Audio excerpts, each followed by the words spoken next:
I'm back with another album review. Today's review is on the soundtrack for The Day After Tomorrow. Before I review the soundtrack, I need to briefly talk about the movie. It was released in 2004 and was a financial success. It did get mixed reviews from critics given the scientific inaccuracies that it has. Perhaps the most unrealistic thing about the movie was its portrayal of Fox News reporting actual news instead of bullshit like they do in real life. Watching the film today, I can honestly say that the special effects still hold up. A friend of mine told me that he has seen this movie, but not 2012. More on that in the next episode. And now let's talk about the soundtrack.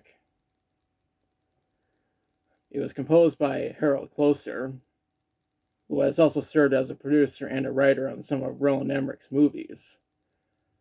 The co-composer was Thomas Wander, even though he was using the pseudonym Thomas Wanker for some reason. Kloser and Wander would later work together to compose the OSTs for Emmerich's movies. So it's fair to say that the three of them are good friends. Anyways, the conductor was Blake Neely, and the contractor was Ross DeRoche. The executive producers were Roland Emmerich, Robert Kraft, and Robert Townsend. The editor was Emmanuel Armone, and the engineers were Tom Hardesty and Bill Talbot. The orchestra that performed was the Hollywood Symphony Orchestra. The orchestrators were Benoit Gray, Kerry Torgerson, Don Nemitz, Frank Bennett, John Cole, Larry Kenton, and Pat Russ. The principal orchestrator was Bill Boston.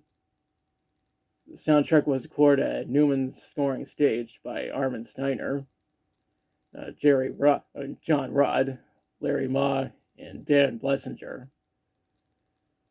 Armin was the one who did the mixing at Signet Sound Studios. The soundtrack was released on May 18th, 2004 on Marie Sarabande. Now let's talk about the songs. Keep in mind, this review will contain spoilers from the movie, so watch this review at your own risk. The soundtrack starts with The Day After Tomorrow. Obviously, this is the title track and is the very first song in the movie. The next track is Tornado Warning. Los Angeles was torn up by tornadoes because of climate change. The Hollywood sign was destroyed, and a Porsche got crushed by a bus. The highlight of the scene was when the Fox News reporter got crushed by a piece of debris. After that is Sam. Sam got out of his dad's Honda Insight, and the Insight was a first-generation model. Up next is Tidal Wave. New York City suffered a tidal wave caused by a massive storm surge.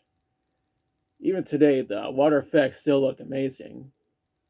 Keep in mind that we're talking about a film that was released back in 2004. Next up is Body Heat. One thing I need to mention is that the movie was parodied on an episode of South Park titled 2 Days Before the Day After Tomorrow. And the funniest part about the episode is when Randy accidentally drew a schlong on the map. We followed up with the Russian Ghost Ship. The survivors inside the New York Public Library notice an abandoned Russian cargo ship stop in front of the library. The ship becomes important later because Sam and two of the other survivors board the ship in search for penicillin and get the hell away from the wolves that escaped from the zoo.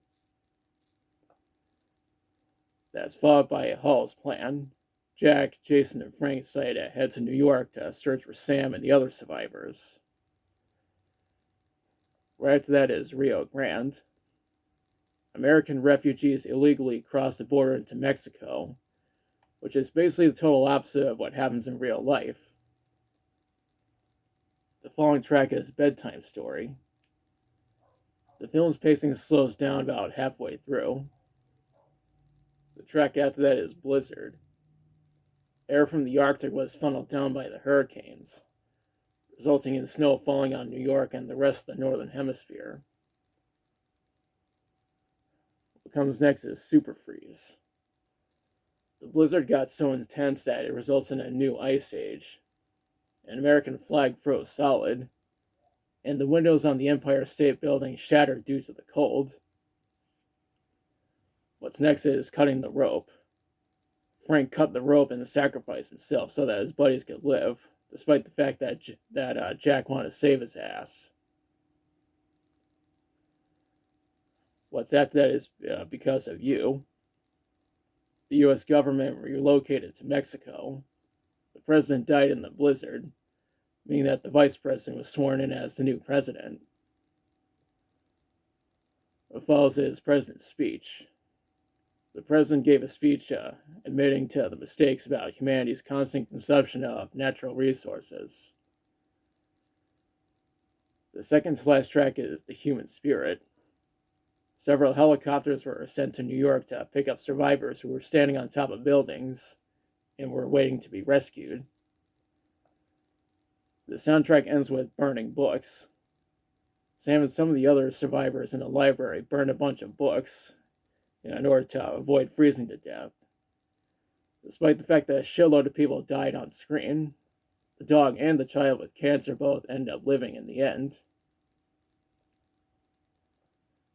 I couldn't find any information on how the soundtrack formed commercially, but I did see that 88 people on Discogs have the US version in their collections.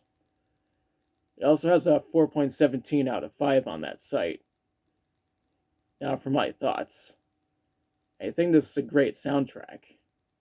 Harald Kloser absolutely knocked out the park with this OST. And I think it's pretty cool that Roland Emmerich brought him on board as a writer and a producer on some of his movies. Granted, disaster films were all the rage throughout the 90s and the 2000s. Overall, I highly recommend the soundtrack. Now's the part where I question you. Have you listened to the soundtrack for The Day After Tomorrow? If so, what do you think about it? What's your favorite song from it? If you saw the movie, what did you think about it? Now, let me know in the comments. If you liked the video, be sure to like, share, and subscribe. Be sure to press the notification bell to notify you of future videos. Thanks for watching, and I'll be back soon with another review.